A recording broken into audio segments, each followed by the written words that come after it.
on an ordinary Tuesday night in Maplewood Estates. Picture it, a neighborhood where every lawn was meticulously manicured, every rosebush perfectly pruned. From the outside, it was the very picture of suburban tranquility, a carefully curated tableau of American aspiration. But beneath that veneer of perfection, something was simmering, a quiet tension that had been building for months, perhaps even years, and was now poised to boil over. This wasn't merely about property values or curb appeal. It was about the unspoken fault lines running through the community, mirroring the deeper divisions fracturing the nation itself. The Homeowners Association Clubhouse, usually a venue for polite, if sometimes tedious, civic engagement, was packed to capacity. The air, typically filled with a faint scent of stale coffee and the rustle of meeting minutes, was thick with an almost palpable anticipation. Residents, a diverse cross-section of the American middle class, had arrived expecting the familiar rhythm of budget discussions, perhaps a polite debate about landscaping guidelines, or the perennial, albeit low-stakes, complaint about a neighbor's persistently noisy dog. It was routine, predictable, a comforting ritual of local governance. But that night, the meeting would shatter all expectations, transforming from a mundane gathering into a raw, unfiltered microcosm of the very political battles tearing at the fabric of our nation.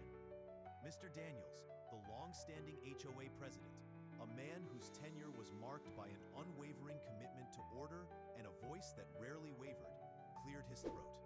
His practiced calm, usually a soothing balm on any potential discord, seemed almost out of place against the rising undercurrent of unease. "We're here to discuss the proposed increase in monthly dues," he began, his words seemingly innocuous. Yet the murmurs that rippled through the room, a low hum of discontent that quickly escalated into a chorus of agitated whispers, told a different story entirely. This was not just a financial adjustment. It was perceived as a breach of trust, a symbol of something far more profound. Then, like a jolt of electricity, a figure shot up from her chair in the front row. This was Lisa, a relatively new resident, sharp-spoken and possessing an intensity that commanded immediate attention. She didn't mince words, her voice cutting through the murmurs with the precision of a surgeon's scalpel. "This isn't just about $20 more," she declared, her gaze sweeping across the room, challenging every passive face. "This is about trust. You raise fees like Washington raises taxes, with no accountability, and we get absolutely nothing in return." A collective gasp swept through the room, quickly followed by a scattering of claps from some corners and a chorus of disapproving headshakes from others. The polite HOA meeting, with its carefully constructed decorum, had just been hijacked. It had transformed, in a single explosive moment, into an impromptu town hall, raw, unfiltered, and bristling with the kind of populist anger usually reserved for cable news debates. The tension grew palpable, a living entity in the room, almost suffocating in its intensity. Next to rise was Tom, a retired veteran whose eyes held a weary wisdom, a testament to years of witnessing conflict, both large and small. His voice, resonating with a quiet, almost resigned frustration, carried across the room. "We have rules on who can rent homes here," he stated, referring to a long-standing, often contentious bylaw. "Doesn't that sound like the border debate all over again? Who gets in? Who stays out? It's the same fight, just on a smaller scale, right here in our own community." His words ignited a fresh wave of dissent. Voices began to overlap, a cacophony of accusations and grievances, each person seemingly eager to air their own particular frustration. Someone from the back, emboldened by the rising tide of rebellion, shouted, "Parking permits are just voter ID cards with another name." Laughter, boos, and applause clashed in a discordant symphony, echoing against the clubhouse walls. The HOA, once a symbol of local order and consensus, had become a miniature Capitol Hill, alive with the very divisions that seemed to define the national discourse, a microcosm of a nation grappling with its identity. The storm threatened to consume them all, to devolve into an irreparable shouting match, when, as if on cue, a new voice emerged.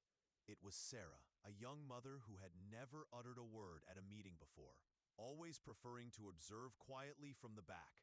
She rose slowly, her hands trembling visibly, a clear sign of her apprehension. Yet, her voice, when it came, was steady, clear, and unwavering, cutting through the din with an unexpected authority. "Listen to yourselves," she pleaded, her gaze sweeping across the agitated faces, not with judgment, but with a profound sense of shared humanity. If we can't agree on something as fundamental as potholes, if we can't find a way to compromise on playground repairs for our children, what hope do we have when bigger issues divide our country? Look around. We're neighbors, not enemies. We share this space, these streets, these lives. Her words were not an argument, but an appeal, a simple, heartfelt plea for recognition of their shared existence. The clubhouse fell silent. A profound, almost sacred quiet descended, replacing the earlier chaos. It was a silence born not of defeat, but of introspection, a collective pause for thought. For a precious moment, everyone forgot the proposed fines, the political posturing, the finger-pointing accusations. They looked at each other, truly looked, and saw not rigid ideological opponents, not left or right, not for or against, but simply people. People trying to live side by side, sharing the same streets, raising families in the same community. Navigating the complexities of shared living. A powerful pause hung in the air, heavy with reflection, pregnant with the possibility of change. Then, a single, slow clap broke the silence. And another. And another. It was a ripple of understanding, of shared humanity, spreading through the room, a quiet acknowledgement of the truth in Sarah's simple yet profound statement. It was a moment that transcended the immediate conflict, hinting at a deeper capacity for connection. By the end of the night, something truly remarkable had transpired. The very same individuals who had been shouting accusations across the room, who had been entrenched in their opposing viewpoints, agreed to form a finance committee. This was not a superficial truce, but a genuine commitment. They committed to opening the books, to embracing full transparency, and, most importantly, to truly listening to one another, not just waiting for their turn to speak. They established a framework for dialogue, a pathway to understanding that had seemed impossible just hours before. No, they didn't magically solve every problem that night. The deep-seated divisions, the underlying ideological differences, weren't instantly erased. But they proved something far more significant, a lesson that resonates far beyond the confines of Maplewood Estates. Whether it's the hallowed halls of Congress in Washington, D.C., or a humble HOA meeting in a quiet suburb, democracy only truly works when ordinary voices dare to rise, when they are allowed to clash, to express their grievances and their hopes, and when, against all odds, they still find a way to seek and find common ground. It is in these small, local arenas that the true spirit of self-governance is tested and, sometimes, reaffirmed. And that, perhaps, is the most profound lesson this story leaves behind. A message that echoes the very core of civic responsibility. Politics isn't some distant, abstract fight happening only in the grand chambers of the nation's capital. It's right here. It's in every HOA meeting, every local vote for school board members, every conversation on a street corner about community issues. It is the continuous, often messy process of people living together and making decisions that affect their shared lives.